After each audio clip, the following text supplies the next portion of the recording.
When 18-year-old Brant John publicly forgave Amber Geiger for his brother's death, he made it clear that he was speaking for himself. Still, many could not understand this act of grace. Even some Christians were conflicted. I forgive you, and I know if you go to God and ask him, he will forgive you. Those words came about a year after Dallas police officer Amber Geiger killed his brother, Botham John, in his own apartment. After working a long shift, she had somehow mistaken John's apartment for hers and shot him because she says she was afraid. John's little brother then went even further. But I love you just like anyone else. I don't even want you to go to jail. I don't know if this is possible, but can I give her a hug, please? Please? Yes. When we watch Brant Jean offer forgiveness in that courtroom, we're watching God enter the room. Because forgiveness like that is not a human act. Doesn't sell. Pastor Bill Haley leads Coracle, a ministry which focuses on spiritual development and action. Coincidentally, his Virginia property houses an old slave graveyard.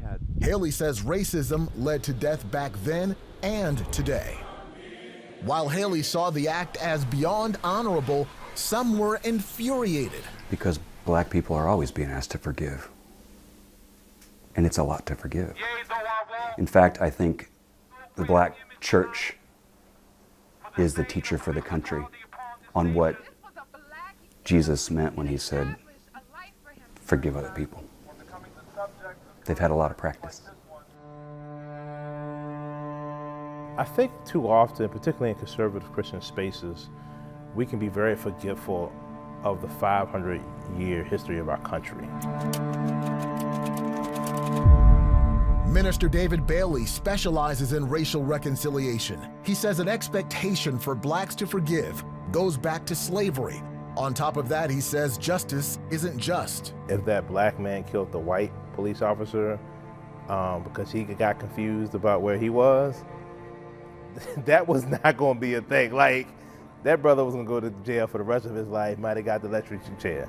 In this case, the judge sentenced Geiger to 10 years in prison. 10 years seems merciful. It seems so hard to have a police officer suitably punished for an action that is egregious and clearly over the line. For Christians, this situation and others like it present a challenge. You got to see both the sin and the effects of sin, the consequences of sin, but then you also have to see the opportunities for grace and forgiveness in God.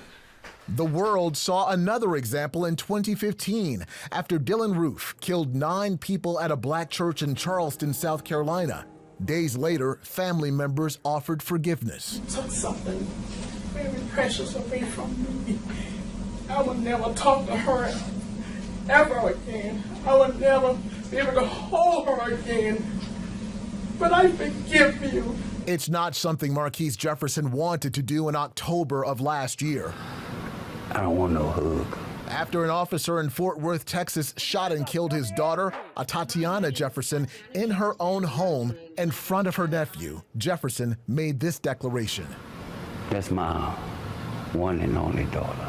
I'll never forget that. Sadly, Jefferson died just 1 month after his daughter was killed. He died from a heart attack, literally a broken heart. Bailey says Brant John's offer of forgiveness was more for him than the officer. For that brother to walk around with unforgiveness is like drinking poison and hoping the other person dies. And so, I mean, that brother needed to be free. So he did that for him, you know, and he did that out of his relationship with God. Justice! Now! Unforgiveness is not the answer. Not showing grace is not the answer, but exercising grace and exercising forgiveness without truth is also not the answer. Of course, from a legal perspective, whether or not a person receives the grace of forgiveness has nothing to do with how they're punished, but it can make